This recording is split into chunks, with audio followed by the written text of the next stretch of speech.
Wild Mustang fell on mountain trail. The mountain man looked in his eyes, and everything changed. On a cold mountain trail, a wild Mustang crashes beneath a fallen tree.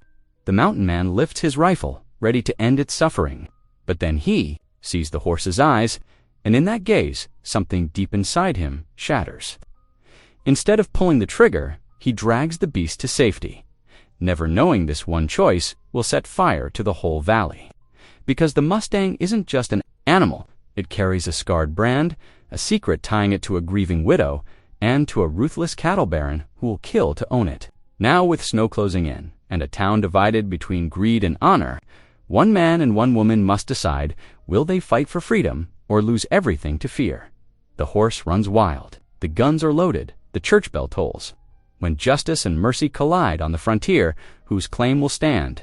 Tell me in the comments where you're watching from right now and if this story speaks to you. Make sure you hit subscribe so you don't miss the next one. Autumn wind whistled through the pines as Michael Keats adjusted his grip on the rope. The injured Mustang stumbled behind him, its labored breathing matching the crunch of hooves on fallen leaves. Every few steps, Michael glanced back, his weathered face tight with concern. "Easy now," he murmured, the words carried away by the mountain breeze. The horse's coat was slick with sweat, its eyes wide but no longer wild with panic. Michael recognized the look of an animal fighting to survive. The steep trail twisted down toward his cabin, each bend requiring careful navigation. Michael's muscles ached from lifting the fallen pine, but he kept a steady pace. The horse needed shelter before nightfall, and the lengthening shadows warned of the sun's retreat. His own footsteps felt heavier with each passing minute. The morning's simple task of checking traps had turned into something far more complicated. Michael hadn't planned on company, hadn't wanted any since Sarah and young Thomas passed, yet here he was, leading a wild creature that stirred memories he'd tried hard to bury. Thomas had begged for a horse every birthday. "Please, Pa," he'd say, blue eyes shining with hope. "I'd take real good care of it." But Michael had always found reasons to say no, too expensive, too dangerous, not enough grazing land. Now, watching the Mustang's determined steps, he felt the weight of those refusals. The horse stumbled again, letting out a pained grunt. Michael stopped, giving the animal time to steady itself. "Almost there," he said softly, though his cabin was still a fair distance away. The rope in his hands transmitted every tremor of the horse's struggle as they descended. The air grew thick with the scent of pine needles and approaching evening. Michael's traps lay forgotten on the upper trail, along with the firewood he'd gathered. Those could wait. The horse's survival demanded his full attention now. He studied the Mustang's gait, noting how it favored its right side. The fall hadn't broken any legs. He'd checked carefully before moving the pine butt. Bruising and internal injuries were likely. His knowledge of horse doctoring was limited, drawn mostly from conversations with passing traders and his own experience. With injured wildlife, the sun dipped lower, painting the western sky in deep oranges and purples. Michael quickened his pace slightly, careful not to pull too hard on the rope. The temperature would drop soon, and the horse needed warmth and rest. His mind wandered to the moment their eyes had met on the trail. He'd seen something in those dark depths, not just fear or pain, but a fierce will to live. It had stopped his finger on the rifle trigger, made him set the weapon aside. The choice still puzzled him, but felt right in his bones. "Whoa there!" he called as the horse stumbled. On loose rocks, the animal steadied itself, snorting softly. Michael noticed its breathing had grown more labored. The downhill journey strained its injured body. They passed the lightning-struck oak that marked the halfway point to his cabin. Michael's shoulders burned from the morning's effort, but he pressed on. The horse's hooves dragged more with each step, leaving deeper marks in the dusty trail. Evening birds called from the trees, their songs mixing with the whisper of wind and the horse's heavy breathing. Michael found himself speaking more. His quiet words meant as much for his own encouragement as the animal's. "Just a bit further," he said. "Though darkness crept through the trees like flowing water, we'll get you settled proper. Get some rest." The horse's response was a tired snort, but it kept moving. Michael saw his own determination reflected in the animal's struggle. The same stubborn grip on life that had carried him through his darkest days after losing Sarah and Thomas. As they rounded the final bend, his cabin came into view. The simple log structure stood dark against the dimming sky, smoke long dead in its stone chimney. Michael felt an unexpected flutter of hope. Maybe this was more than just saving a horse. Maybe it was about saving something in himself too. But those thoughts could wait. Right now, the Mustang needed shelter and care. Michael tightened his grip on the rope and led the way down the last stretch of trail, his steps sure despite the growing darkness. Behind him, the horse followed, each pained step bringing them closer to safety as evening settled over the mountain. The waxing moon cast long shadows across the mountain trail as Michael finally guided the Mustang into view. Of his homestead, his muscles burned with exhaustion, and sweat dampened his shirt despite the cool night air. The horse's labored, breathing echoed in the darkness, each step a testament to its will to survive. His cabin stood silhouetted against the starlit sky, a humble one-room structure that had been his sanctuary and prison these past lonely years. A thin wisp of smoke curled from the stone chimney, the last remnants of the morning's fire. The small corral beside it waited empty, its wooden posts weathered by seasons of sun and snow. Michael led the Mustang toward the barn, speaking soft words of encouragement. Almost there now, just a few more steps. The horse's coat gleamed silver in the moonlight, its sides heaving with effort. Using rope and pieces of old tack he'd stored away, Michael fashioned a makeshift sling. His hands remembered the knots, though it had been years since he'd worked with horses. "Easy now," he murmured, positioning the sling. The Mustang tensed, but didn't fight as Michael worked to support its weight. Inside the barn, he arranged clean straw for bedding, then carefully guided the horse onto it. The animal sank down gratefully, eyes half closed with exhaustion. Through the long night hours, Michael tended to the Mustang's wounds. He mixed poultices from herbs stored in his cabanero for bleeding, comfrey for bruising, plantain for pain. His wife Sarah had taught him about healing plants, knowledge he'd tucked away like precious gems. As he worked, he kept up a steady stream of quiet talk, the sound of his voice seeming to calm the horse. "You're stronger than you look," he said. "Applying a compress to a particularly nasty gash remind me of someone I used to know." The words caught in his throat, memories of Thomas rising unbidden. Near dawn, exhaustion finally overcame him. Michael slumped against the barn wall, intending only to rest his eyes for a moment. When he jerked awake, sunlight streamed through the cracks in the weathered boards. His heart jumped. Surely the Mustang had fled during his sleep. But there it was, still lying in the straw. The horse's eyes tracked his movement, wary but no longer panicked. Something shifted in Michael's chest, a feeling so foreign he almost didn't recognize it. Purpose. He hadn't felt its pull since burying his family. The day passed in a rhythm of care. Michael hauled fresh water from the creek, changed bandages, and checked the horse's injuries. Between tasks, he found himself humming, then singing softly hymns Sarah had loved, songs she'd sung while working in their small garden, or rocking Thomas to sleep. "Amazing Grace, how sweet the sound," he sang under his breath, voice rough with disuse. The Mustang's ears flicked toward him, head turning to follow his movements. As evening approached, Michael built up the fire in his cabin's pot-bellied stove and set a pot of beans to simmer his usual simple fare. Trying to check on the horse, he was surprised to see it struggling to stand. "Whoa there," he cautioned, moving closer, but instead of shying away, the Mustang stretched its neck toward him. Slowly, carefully, Michael reached out. The horse allowed his touch, its mane coarse but smooth under his weathered fingers. Later, as lamplight cast warm shadows across his cabin's wooden walls, Michael sat in his old rocking chair.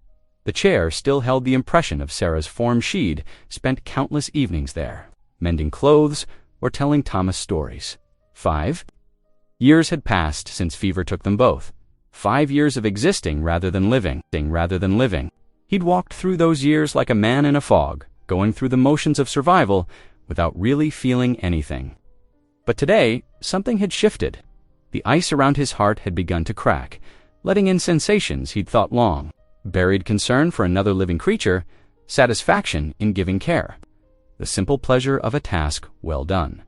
Michael couldn't name this feeling yet. It was too new, too fragile. But as he listened to the night sounds, crickets chirping, the soft nickering of the horse in the barn, The creak of his chair against the floorboards, he felt more awake than he had in years. The Mustang's trust, earned slowly through the day's patient care, had awakened something he'd thought dead. He rocked slowly, watching shadows dance on the wall. For the first time in a long while, tomorrow held more than just the mechanical routine of survival. Tomorrow held possibility.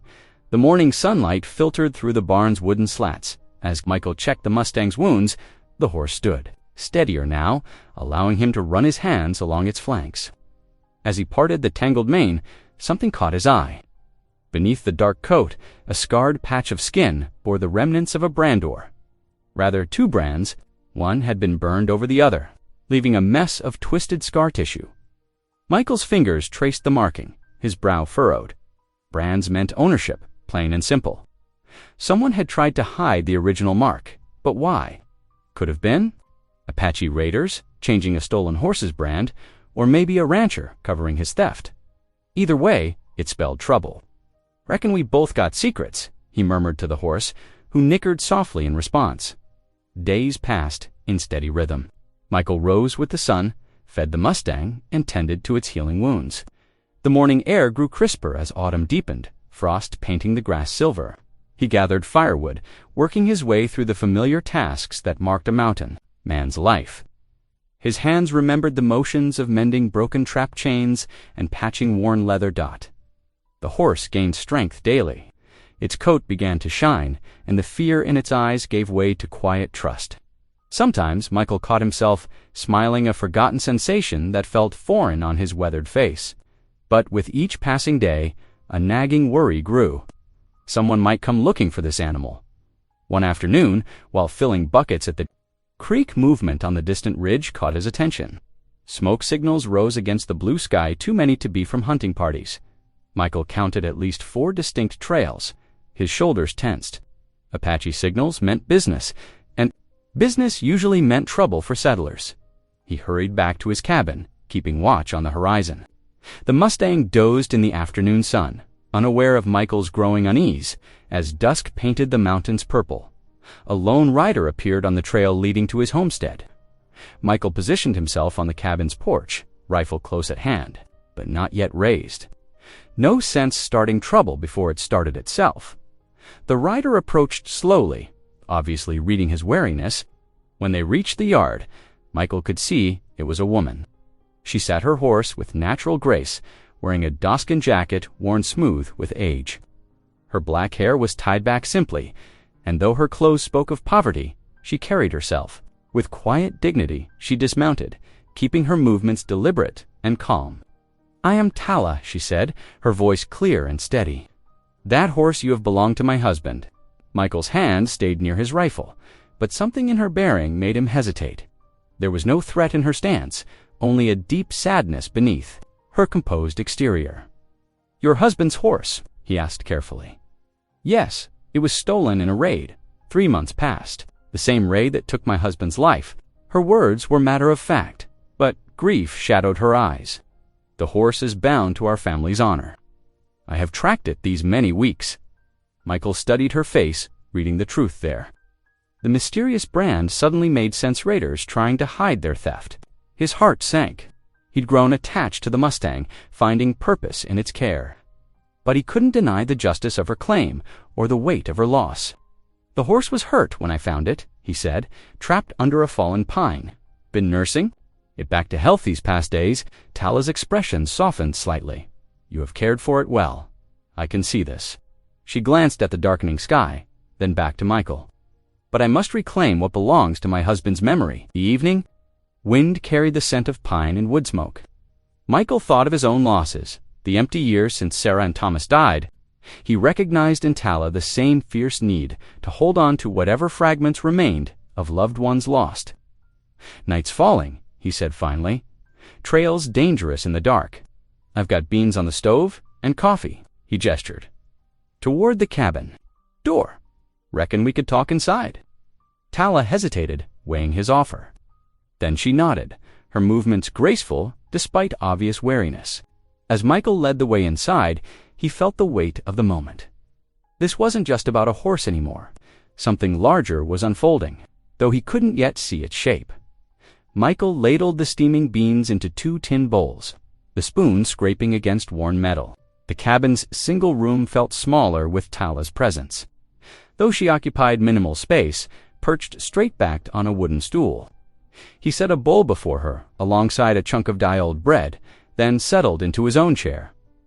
The silence, stretched between them, broken only by the crack of burning pine in the stove and the occasional whinny from the corral outside. Michael watched as Tala ate with measured dignity, her movements precise and controlled, the shadows from the oil. Lamp danced across her face, highlighting the stern set of her jaw. "Your husband," Michael finally said, his voice rough from disuse. "When did it happen?" Tala set down her spoon, her dark eyes meeting his. 3 moons ago, white raiders came at dawn, when the dew still clung to the grass. Her words were careful, each one weighted with memory. "My husband, he fought to protect our horses. They shot him down like a wolf would take a deer." Michael's throat tightened. He knew the sudden violence of loss all too well. The Mustang was his. Yes, the fastest of our herd and his pride. Her fingers traced the rim of her bowl. "The raiders took him, but stories came to us. A horse matching his description. Seen in this valley, I have searched many weeks." Michael pushed his half-a-tin beans aside. Found him 5 days past, up on Eagle Ridge. Pine had fallen in the storm, pinned him good. He paused, remembering the wild fear in the horse's eyes. "Nearly put him down with my rifle." "Something stopped me." "You showed mercy," Tala acknowledged.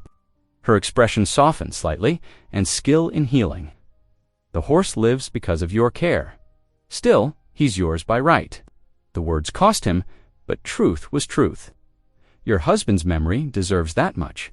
Tala studied him, as if measuring the weight of his character. "Among my people, a warrior's horse carries his spirit. To reclaim the Mustang is to restore honor to my husband's name." Night pressed against the cabin windows. The temperature dropped.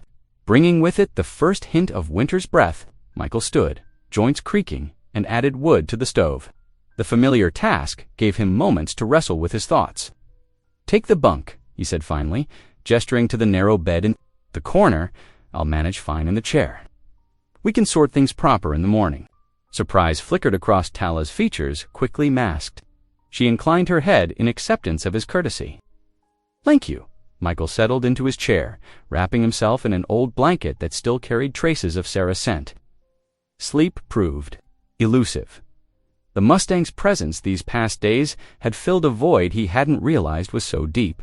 Having purpose again, something to care for it, had begun to heal wounds he'd thought would never mend. But Tala's claim was just.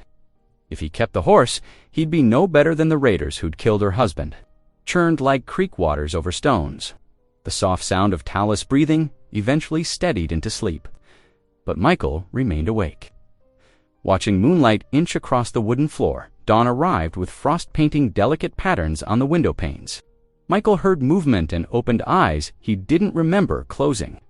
Tala was already up, pulling on her doeskin jacket. He followed her outside to the corral. The morning air bit sharp and clean, steam rising from their breath. The Mustang nickered at their approach, and Michael noticed how the horse's ears pricked forward at the sound of Tala's voice. She spoke soft words in Apache, her hand extended palm up. The Mustang stepped closer, nostrils flaring. Michael watched, impressed, as she examined the healing wounds with gentle efficiency. From a small pouch at her waist, she produced dried herbs, crushing them between her fingers before mixing them with a bit of water. The bit of water. "My grandmother's wisdom," she explained, catching his questioning look. "These plants grow in the high places, where eagles nest. They speed healing." The poultice she applied looked different from his own remedies, but the Mustang accepted her, touch without flinching. Her movements showed years of experience with horses, a deep understanding that went beyond mere skill. Michael felt humbled. He'd done his best by the animal, but Tala's knowledge ran deeper, passed down through generations. The rising sun caught the frost, setting the world ablaze with diamond light. In that crystalline morning, something shifted between them, not trust, exactly. But the beginning of understanding. The Mustang pressed its muzzle into Tala's hand, and Michael saw tears glitter briefly in her eyes before she blinked them away. This was more than just a horse. It was a bridge to everything she'd lost, every memory she fought to preserve. They stood in silence as the sun climbed higher, the frost beginning to melt. Neither spoke, but the tension between them had eased, like spring ice breaking up on the river. There would be more to settle, but for now, this fragile peace was enough. The mountain mornings grew shorter as autumn deepened its grip on the valley. Michael and Tala fell into an unspoken rhythm, their days measured by the Mustang's healing progress. The horse's wounds were mending well under their shared care. Though travel through the rocky passes remained slow and treacherous, one crisp morning, Tala showed Michael how to prepare a willow bark salve, her hands moving with practiced grace as she stripped the pale bark. "My grandmother taught me this medicine," she explained, crushing the bark between smooth river stones. "The spirit of the willow eases pain and drives out swelling." Michael watched carefully, noting how she added just enough water to make a paste. His own remedies had been rougher, born of necessity rather than generations of wisdom. "Much obliged for the teaching," he said quietly. The words felt insufficient against the weight of her knowledge. They worked together, applying the cooling salve to the Mustang's healing flanks. The horse stood quietly now, no longer showing the wild fear of those first days. Michael marveled at how Tala never raised her voice above a whisper, yet the animal responded to her every gesture. "Force breaks the spirit," she told him, seeing his wonder. Gentle words build trust. In return for her teachings, Michael kept their stores full. He split wood until the pile stood head-high beside the cabin, brought back fresh venison, and kept watch while Tala tended the horse. The evening fires burned warm and bright, holding back the growing chill of autumn nights. During these quiet hours, stories emerged like shy creatures from the shadows. Michael spoke of his childhood on the Kansas plains, of thunderstorms that turned the sky green and buffalo herds that made the earth tremble. Tala shared memories of her husband, his skill with horses, his laugh that rang like summer thunder, his final brave stand against the raiders. The Mustang's presence seemed to unlock these tales, as if the animal served as a bridge between their different worlds. Respect grew between them, tentative as the season's first snowflakes, but just as real. Yet peace never lasts long in the mountains. Townspeople began passing by the cabin more frequently than usual, their curious gazes lingering on Tala, and the hoarse whispers followed, carried on the wind like dead leaves. "Ain't natural," Michael overheard one woman mutter to her companion. "A white man and an Indian woman living up here together." "That horse is causing trouble," another said. "Mark my words." The warnings crystallized one afternoon when Jake Turner, a trader Michael had known for years, stopped by with supplies. While Tala was at the creek gathering water, Jake pulled Michael aside, his weather-worn face grave. "Listen here, Michael. There's talk down in the valley about that Mustang of yours." Jake glanced over his shoulder before continuing. "Cattle. Baron Hodge is claiming all strays on the open range belong to him by right. Says that includes your horse." Michael's jaw tightened. Elias Hodge was known throughout the territory for his iron grip on water rights and grazing lands. His word carried weight with judges and lawmen alike. "The Mustang belongs to Tala's people," Michael said firmly. "It was stolen from them." Jake shook his head. "Hodge won't care about Indian claims. You know that. He's building an empire up here, Michael. Man like that doesn't take kindly to being refused." After Jake left, Michael remained outside, watching storm clouds gather over the distant peaks. Early snow threatened, and with it would come harder choices. The trader's warning sat cold in his stomach like a stone. That night, after Tala had retired to her bedroll by the fire, Michael knelt beside his bed. The rough wool blanket pressed against his knees as he bowed his head in prayer. Words came, slowly, rusty from disuse. "Lord," he whispered, "I ain't sure if this horse is meant to heal old wounds or open new ones. Show me the right path here." The cabin creaked in the rising wind. From the corral came the sound of hooves striking frozen ground. The Mustang was restless, as if it too sensed trouble on the horizon. Michael remained kneeling, torn between the growing warmth of friendship with Tala and the dark clouds of Hodge's greed gathering over their mountain sanctuary. Outside, the wind picked up, rattling the cabin's shutters. The Mustang's snort of unease carried clearly through the night air. Michael rose slowly from his prayers, his knees stiff from the cold boards. No answers had come, but somehow the act of asking had steadied him. Whatever storm was brewing in the valley below, he knew they would face it together. The morning frost painted the ground white as Michael and Tala prepared for their journey into town. Michael adjusted the Mustang's lead rope, his breath clouding. In the chill air, "Reckon it's time folks see what this horse can do. The people must understand his worth," she replied, her dark eyes reflecting determination. They set out as dawn broke over the mountains. The trail wound down through stands of aspen, their golden leaves trembling in the bitter wind. Michael led the Mustang, while Tala rode her own mount beside them. The horse's hooves crunched through frozen puddles, marking their slow descent into the valley. The cold grew sharper as morning wore into afternoon. Michael's fingers ached where they gripped the lead rope, but the Mustang followed steadily, showing none of its former wildness. Tala occasionally hummed soft Apache songs, the melody carrying on the wind. When they finally caught sight of the town, the sun hung low on the horizon.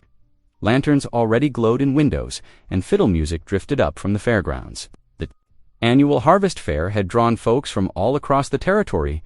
Wagons lined the streets, and children darted between merchant stalls as they made their way down the main street. Conversations hushed. Townsfolk turned to stare at the unlikely trio, the mountain man in his buckskins, the Apache woman sitting straight-backed on her horse, and between them, the magnificent Mustang with its partially healed wounds still visible. "It's Keats from up Mountain Way," someone whispered, with an Indian woman. "Look at that horse-wild caught, for certain." Michael kept his eyes forward, leading them toward the fairground where lanterns swayed on ropes strung between posts. The fiddles grew louder, mixing with laughter and the smell of cooking fires. A group of children stopped their games to watch them pass. Wide-eyed with wonder, near the center of the gathering, Michael halted. Without ceremony, he checked the Mustang's makeshift bridle one last time. Tala dismounted, moving close to whisper something in the horse's ear. The animal's ears flicked forward, listening. "Folks," Michael called out, his voice carrying across the growing crowd, "this here's a horse that's known both cruelty and kindness. I aim to show you which one won out." With careful movements, he swung onto the Mustang's bare back. The horse tensed, but held steady, just as they'd practiced in the mountain meadows. Michael sat quietly for a moment, letting everyone see how the wild creature stood calm beneath him. Then he clicked his tongue softly. The Mustang stepped forward, its movements smooth despite its recent injuries. They circled the gathering space once, then twice, picking up speed. The horse's mane caught the torchlight like flowing silver. Someone started clapping. Others joined in, the sound spreading like ripples on water. Michael guided the Mustang through simple turns, showing its grace and willing spirit. Children pressed forward, pointing and grinning. When they finally came to a stop, the applause grew louder. Michael dismounted, patting the horse's neck. He caught sight of Tala's face. Her eyes shone with unshed tears of pride. For one precious moment, the barriers between their worlds seemed to fade. "Come share some supper," called Martha Wilson, the baker's wife. "Both of you!" They found themselves welcomed at a long table, bowls of hot stew and fresh bread placed before them. The Mustang grazed peacefully nearby, accepting pats from brave children. Lantern light cast warm circles in the gathering dusk, and for a brief time, Michael allowed himself to hope. The peace shattered with the sound of spurs on packed earth. 3 men shouldered through the crowd, the barons' hired guns, their badges gleaming dully. The tallest one, a man named Drake, stopped a few paces away, thumbs hooked in his gun. "Belt. Fine animal you got there, Keats," Drake drawled, his smile never reaching his eyes. "Baron Hodge has taken quite an interest in it. Says all strays in the valley belong to him by rights." "This horse ain't no stray," Michael answered evenly. "It has a rightful owner." Drake's gaze slid dismissively over Tala. "That's so, well, don't matter none. Baron gets what Baron wants. Always has. We'll see about that," Michael said quietly. The gunman's smile turned ugly. "Yeah, we surely will." He turned away, his spurs ringing with each step. "Enjoy your evening, Keats, while you can." The crowd had grown silent, drawing back. Michael felt Tala's hand slip into his, squeezing once. Before letting go, the gesture carried more meaning than words could have expressed. They would face whatever came together. Near the edge of the firelight, the Mustang stamped restlessly, tossing its head as if scenting danger on the wind. The happy sounds of the fair seemed muted now, overshadowed by the promise of conflict to come. The morning sun painted the frost-covered valley in shades of gold as Michael and Tala prepared for their journey home. Their spirits remained lifted by the previous night's unexpected warmth from the townsfolk, his movements careful to avoid straining his old joints in the cold. "Reckon that went better than expected," he said, adjusting his rifle strap. Tala nodded, a rare smile touching her lips. The children's faces, when they touched him, they saw his true spirit. They set out along the winding trail that led back to the mountains. The path narrowed as they entered the first canyon, walls of weathered rock rising steep on either side. Patches of ice glinted in the shadows, making the footing treacherous. Michael led the Mustang while Tala rode slightly ahead, both alert for any sign of trouble. The crack of a rifle shot shattered the morning stillness. The bullet struck rock inches from Michael's head, sending chips flying. More shots followed. As riders emerged from behind boulders above them, "Take cover," Michael shouted, shoving Tala toward a cluster of pine trees. The air? Michael fired twice, forcing one rider to dive from his saddle. But there were too many 5 men, at least, all armed. A bullet grazed his arm, making him stumble. Tal spurred her horse forward, trying to reach the Mustang. "No!" she cried, as one of the Baron's men swung a rope, catching the animal's neck. Michael rushed to intercept another attacker, trading rifle for fists as the man closed in. They grappled in the frozen dirt, trading blows. More ropes flew, tangling the Mustang's legs. Through blurred vision, Michael saw Tala drawing her knife, moving to cut the ropes. Drake, the Baron's lead man, raised his pistol to ward her. No! White-hot pain blazed through his shoulder, spinning him to the ground. The Mustang thrashed wildly, screaming, its fury as the men dragged it away with ropes. Tala tried to follow, but Michael grabbed her ankle with his good hand. "Don't!" he gasped. "They'll kill you!" They could only watch as the raiders disappeared around the canyon bend, the Mustang's cries echoing off the stone walls. Then silence fell, broken only by Michael's labored breathing and the soft pat of blood dripping onto rocks. Tala knelt beside him, tears tracking down her face as she examined his wound. Without a word, she unwound her worn shawl, tearing strips. From the fabric, her hands moved with practiced skill as she bound his shoulder, stemming the blood flow. "Can you stand?" she asked softly. Michael nodded, though the world swam when she helped him up. His horse had bolted during the fight, leaving them to walk. Each step sent fresh pain through his shoulder as they began the long trek back to his cabin. The day faded into dusk, then into full dark. The temperature dropped sharply as clouds rolled in, bringing the season's first snow. Tiny flakes brushed their faces as they stumbled on.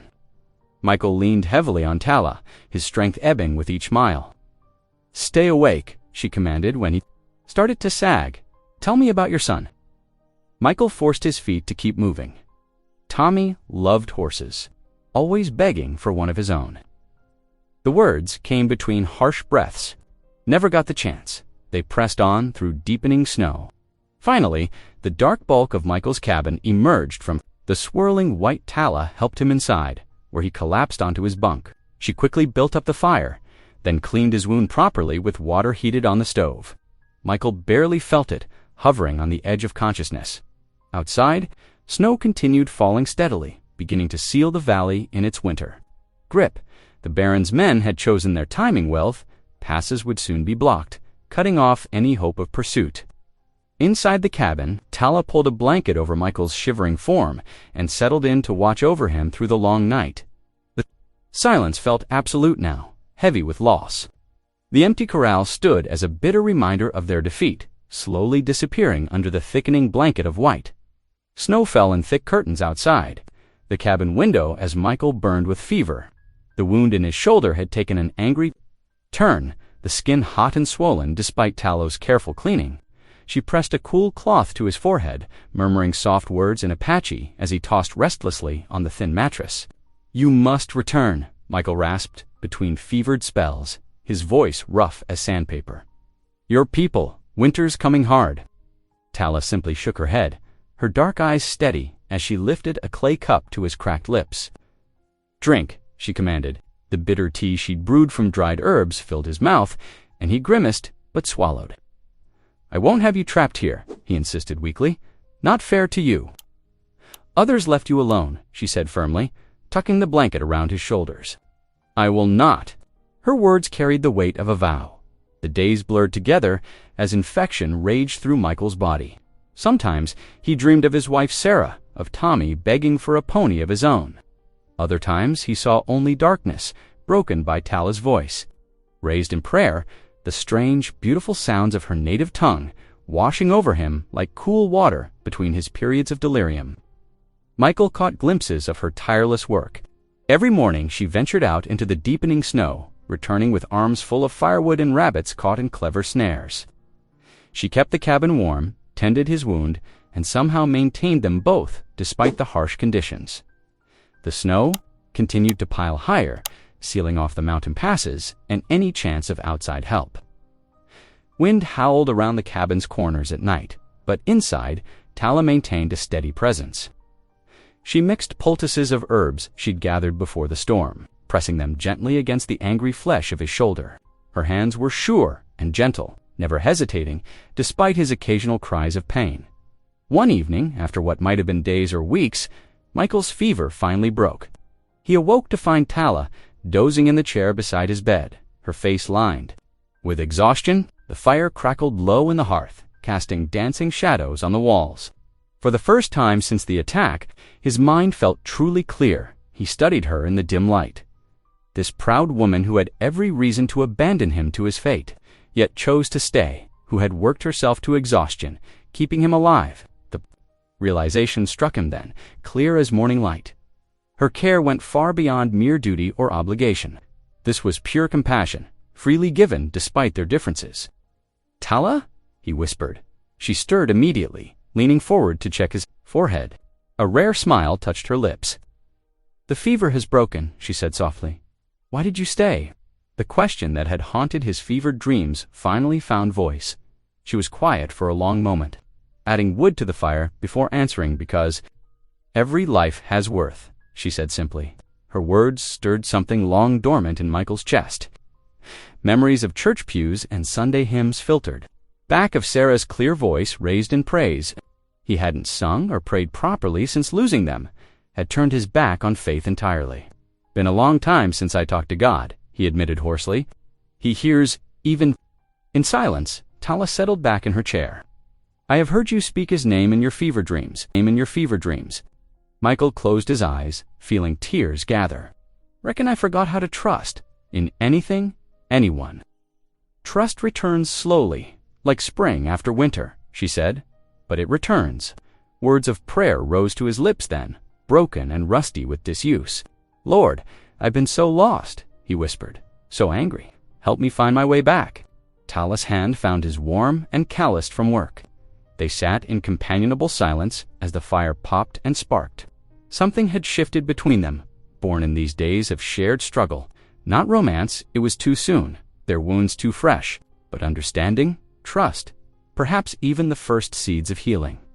Outside, the snow continued to fall, but its silence felt peaceful now rather than threatening. Michael drifted into true sleep for the first time in days, his hands still clasped in Tala's, while she kept her quiet vigil beside him. The fire crackled in the hearth as Michael sat wrapped in a wool blanket, his shoulder healing but still tender. Shadows danced across the cabin walls, while wind whistled through the eaves. He stared into the flames, gathering courage for words that had stayed buried too long. "Lost them in spring," he began, his voice rough.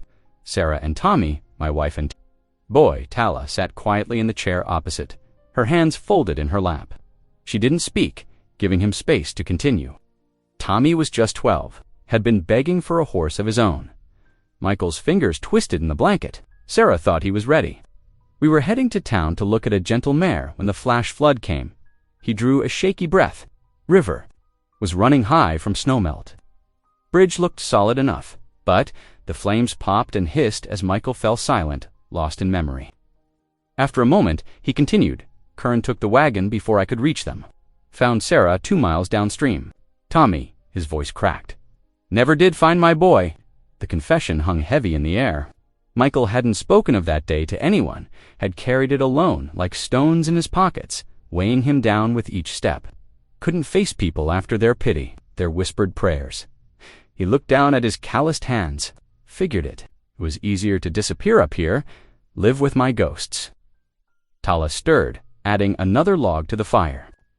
Grief is a heavy burden when carried alone, she said softly. What about you? Michael asked. Your husband. She touched the silver band that hung from a leather cord around her neck. John Blackhorse was a proud man. Good man, we had two. Summers together before the raiders came, her eyes grew distant. He died defending our horses, not just animals to us, but our heritage, our freedom to remain who we are. She described how the raiders had burned their camp, stolen their herd, and left her husband bleeding in the dust. The law did nothing, she said, bitterness edging her words. Said there was no proof who did it, but we knew, the same men who now claim all wild horses as their own. The Baron's men, Michael said quietly. Tala nodded. My people's rights mean nothing to them. We are pushed aside, our treaties ignored. She touched the silver band again. I lost more than my husband that day. Lost my place, my purpose. Been mighty lonely, Michael admitted. These mountains, yes, she agreed. Lonely. The fire had burned low. Michael stirred, adding kindling until flames leaped up again. Blamed him for taking them, for leaving me here alone. He closed his eyes. But he sent that Mustang across my path, and you, the words came halting, rusty with disuse. Thank you, Lord, for sparing my life, for foreshowing me I ain't meant to stay frozen in grief forever. Tala's eyes shone in the firelight. The Mustang belongs with my people, she said, not just for pride or property, but for justice, for honor. Michael nodded slowly. We'll get him back, he said, together. He meant it as both promise and prayer. My redemption's tied up in this fight too, been hiding too long.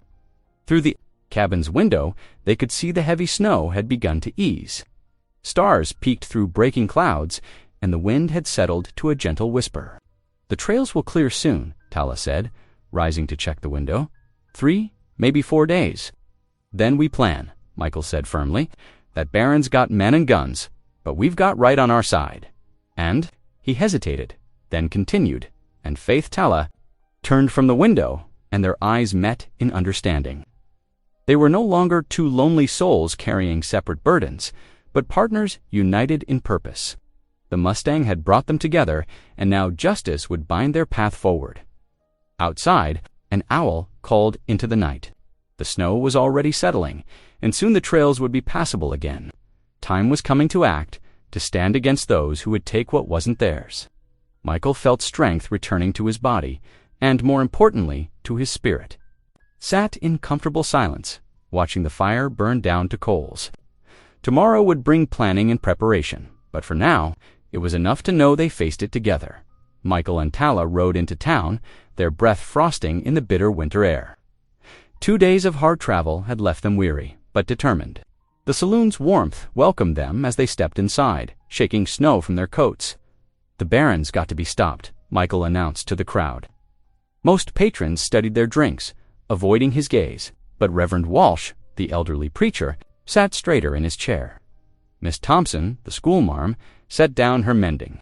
A few small ranchers nodded quietly. That evening, Michael stood in the church's lamplight. I hid in bitterness too long, he confessed, but justice matters more than fear. Reverend Walsh led them in prayer, asking for courage. As dawn broke, 6 townspeople promised to ride with them. Tala watched, hope warming her heart, as these settlers chose what was right over what was easy. Dawn crept over the eastern hills as Michael, Tala, and their small band of supporters gathered at the edge of town. 5 townspeople had committed to ride with them, the preacher himself, the schoolmarm, Miss Henderson, and 3 small ranchers who'd felt the Baron's heavy hand before. Michael studied their faces in the pale morning light. These weren't fighters, but they carried something stronger than weapons conviction. The preacher adjusted his worn black coat, clutching his Bible close. Miss Henderson sat straight-backed on her dappled mare, her usually neat hair windblown, but her eyes determined. Much obliged to you all, Michael said quietly.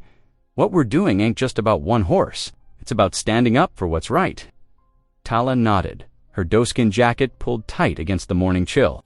She had braided her hair carefully, as if preparing for ceremony rather than confrontation. They rode out single file, following game trails to avoid the main roads where the Baron's men might spot them.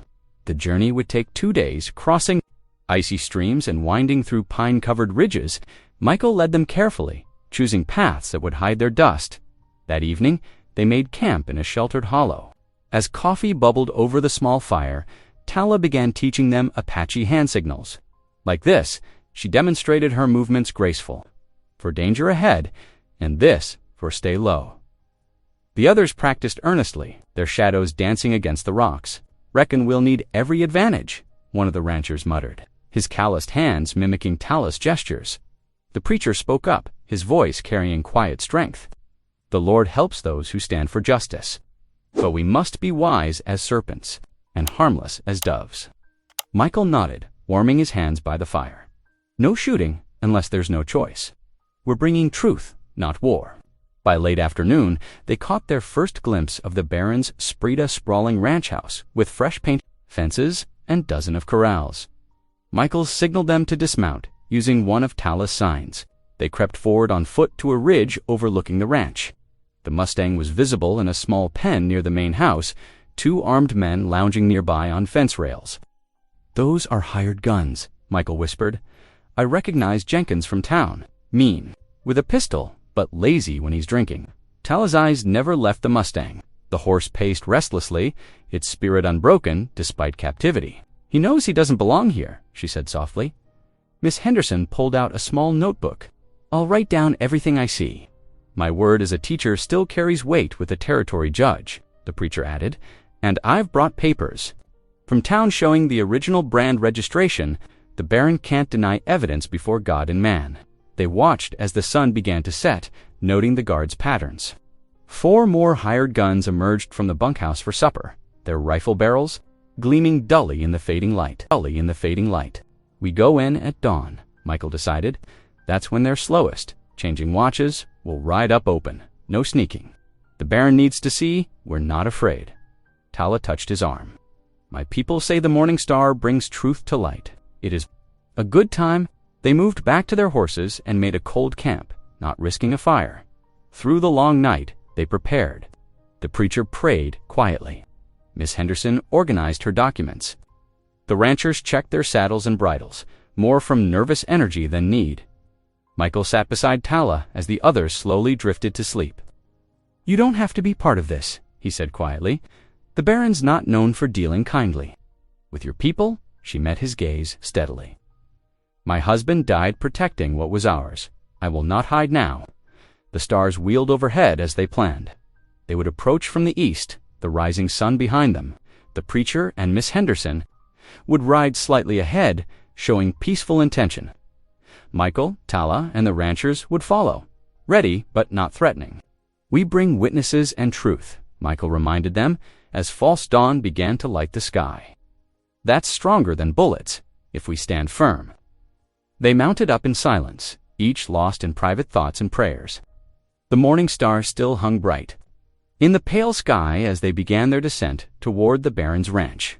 Michael felt the weight of all their hopes riding with them, hopes for justice, for honor restored, for proof that good people standing together could face down greed and power. Tala straightened in her saddle as the sun's first rays touched. Them together, they rode toward whatever waited at the ranch below, their horses' hooves striking a steady rhythm on the frozen ground. The sun broke over the eastern ridge as Michael led their group down the final slope toward the Baron's ranch. Morning frost still glazed the fence posts, and thin wisps of smoke curled from the ranch house chimney. Their horses' breath came in white puffs in the cold air. The preacher and Miss Henderson rode slightly ahead as planned. Their peaceful intentions clear behind them, Michael kept pace with Tala, while the 3 ranchers spread out in a loose line. As they approached, movement erupted around the ranch house. Dogs began barking, and ranch hands emerged with rifles, half-raised, cattle baron. Elias Hodge stepped onto his wide porch, a coffee cup in one hand and a polished revolver in the other. His silk vest gleamed in the early light, a stark contrast to their trail-worn clothing. "Well now," the Baron drawled, setting down his cup. "Quite the gathering for such an early hour." His voice dripped with mock hospitality, but his eyes remained cold. Michael reined his horse to a stop in the yard, the others forming a loose circle behind him. "We've come about the Mustang you stole," he said clearly, his voice carrying across the yard. The Baron's laugh was sharp and dismissive. "Stole? I claim all strays on my range. That's business, mountain man. Though I'm surprised to see you consorting with savages and peasants." He gestured dismissively toward Tala and the townspeople. Michael dismounted slowly, keeping his movements deliberate. "The horse ain't yours, and you know it." He turned to Tala, nodding. "Show them." Tala urged her horse forward, her bearing regal despite the Baron's slurs. "The Mustang bears my husband's brand," she announced.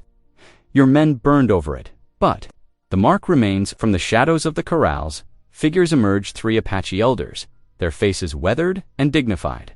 They had arrived silently in the night, summoned by Tala's messages sent through tribal networks.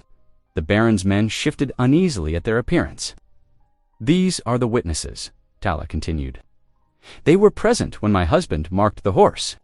They saw the raiders take it after killing him." The elders stepped forward one by one, speaking in clear English. They described the original brand, the raid, the theft. Their testimony was precise and unwavering. Miss Henderson's pencil scratched rapidly in her notebook, recording every word. The preacher stepped forward next, holding up papers. "I have the brand registration here, signed and witnessed. The law is clear about stolen property. Baron Hodge." The Baron's face darkened. "The law, I am the law in this valley. My money, my rules." He gestured to his men. "Clear these people out." But the hired guns hesitated. Jenkins, the lead hand, looked uncertainly between his boss and the growing crowd. The testimonies had shaken him, and the presence of respected townspeople made this more than a simple range dispute. Michael spoke again, his voice steady. "Your men know the truth now. How many other brands have you burned over? How many other stolen horses are in your corrals?" A murmur went through the gathered crowd. The Baron's face flushed red as he realized his men's loyalty wavering. More townspeople were arriving, drawn by word spreading from the early risers. They stood in clusters, watching and whispering. "You're a thief and a coward," Tala declared. "You hide behind guns and money, but you cannot hide from the truth." The Baron raised his revolver, but the gesture seemed hollow now. His own men were stepping back, unwilling to defend his lies before so many witnesses. The Apache elders stood unmoved, their presence a silent rebuke to his threats. "The territory judge will hear about this," Miss Henderson called out. "Every word is documented, every witness ready to testify." The Baron looked around wildly, seeing his power crumbling.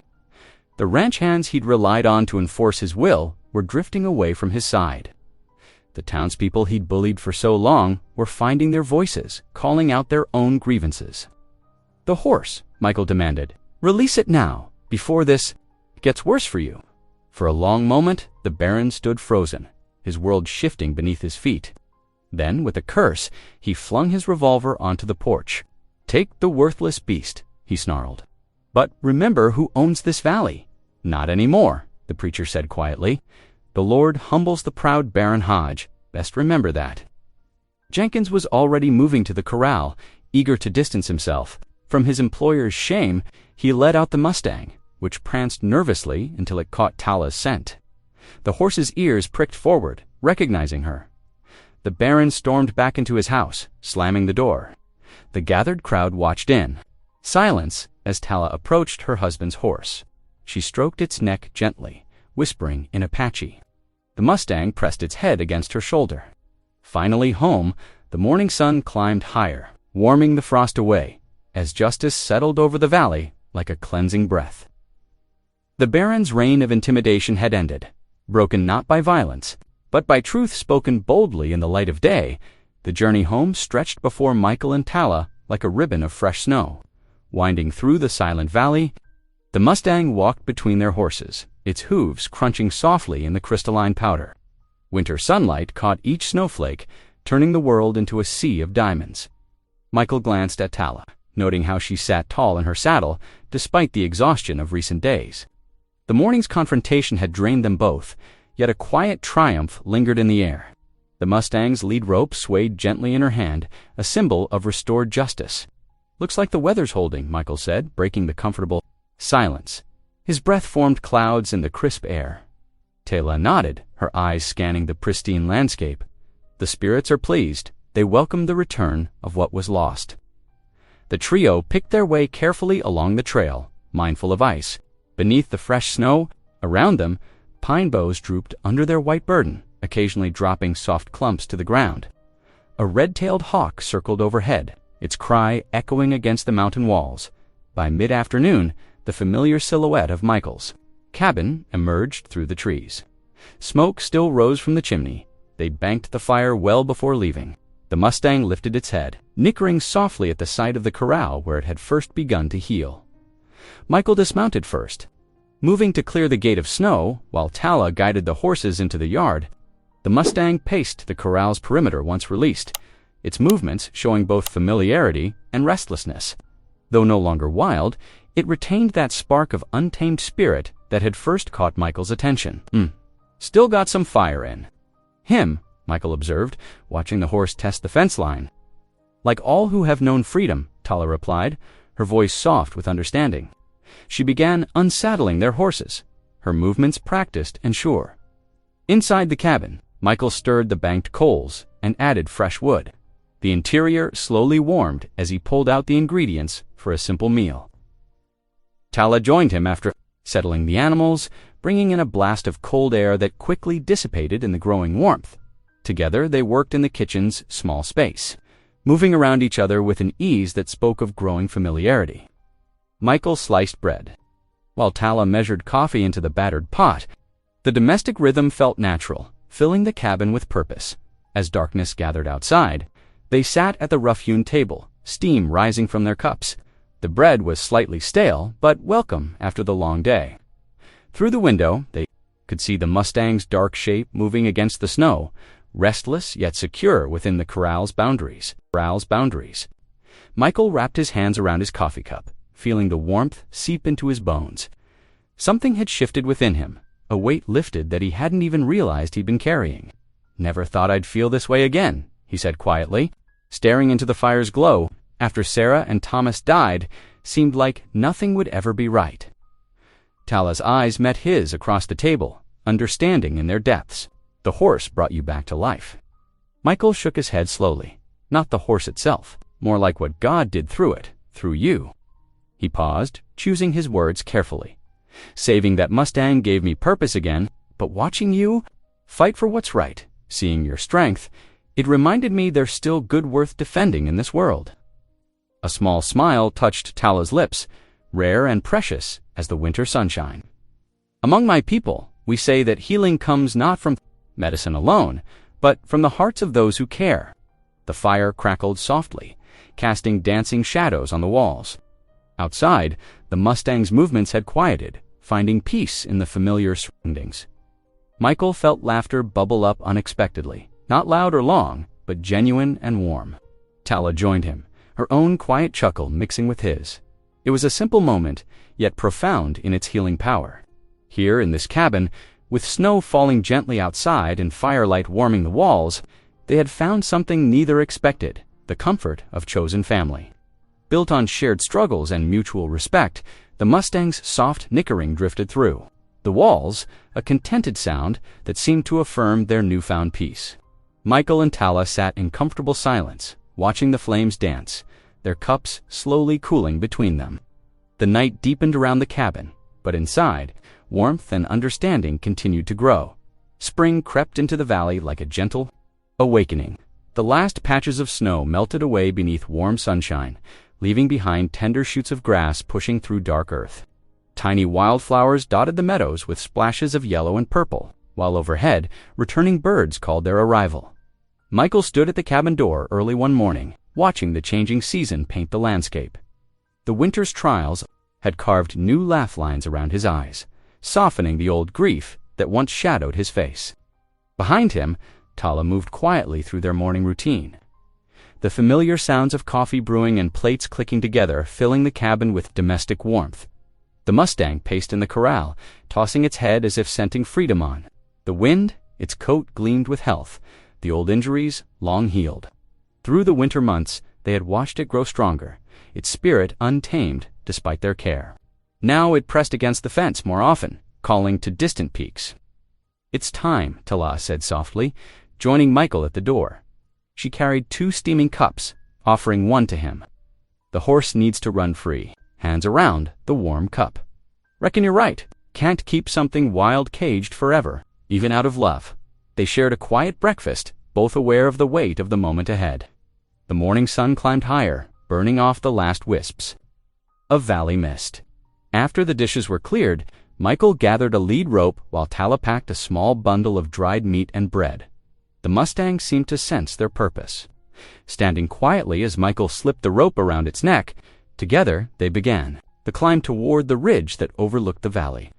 The trail wound upward through awakening forest, where new leaves cast dappled shadows on the earth. Spring streams tumbled over rocks beside their path, their song a constant companion. Tala walked ahead, her steps sure on the familiar trail. Her dark hair caught the sunlight filtering through the trees, and Michael found himself watching the grace of her movement. These past months had woven them together through shared purpose and understanding, creating something neither had expected to find again. Near midday, they reached the ridge. The view stretched out before them like a promise. Rolling hills giving way to distant mountains, all painted in the fresh colors of spring. New grass rippled in the breeze, and far below, their cabin looked small and peaceful. Michael loosened the rope from the Mustang's neck, his movements deliberate and gentle. The horse stood still, as if gathering itself for what lay ahead. Its muscles quivered beneath the gleaming coat, but it waited. Watching them with those knowing eyes that had first caught Michael's attention so many months ago, Tala stepped closer. Running her hand along the horse's neck one final time, she whispered something in Apache, a blessing. Michael knew, though he couldn't understand the words. The Mustang's ears flicked toward her voice, acknowledging the farewell. "Go on now," Michael said softly, stepping back. "You're free." For a moment, the horse hesitated. Then, as if a signal had been given, it leaped forward. Powerful muscles bunched and released as it galloped across the ridge, mane and tail flowing like banners in the wind. The sound of its hooves on the earth echoed like drums, a celebration of liberation. Michael felt Tala's hand slip into his own. Her fingers were warm and strong, carrying the same quiet certainty that had helped heal his wounded spirit. He clasped her hand gently, and she did not pull away. Together they watched as the Mustang crested the ridge, its form silhouetted against the sky like a creature from an old legend. "Thank you, Lord," Michael whispered, the prayer rising naturally from his heart, "for showing me the way back to life." He understood now that the Mustang's journey to freedom reflected his own. From the trap of grief toward the promise of new beginnings, the horse paused at the top of the ridge, turning back one final time. Sunlight caught its coat, transforming it into living gold. Then, with a toss of its head, it disappeared over the crest. Carrying its wild heart toward distant horizons, Michael and Tala stood quietly for a moment longer, their joined hands a bridge between past and future. Then, by unspoken agreement, they turned toward home. Side by side, they began the descent, their steps matching naturally as they walked into the valley below.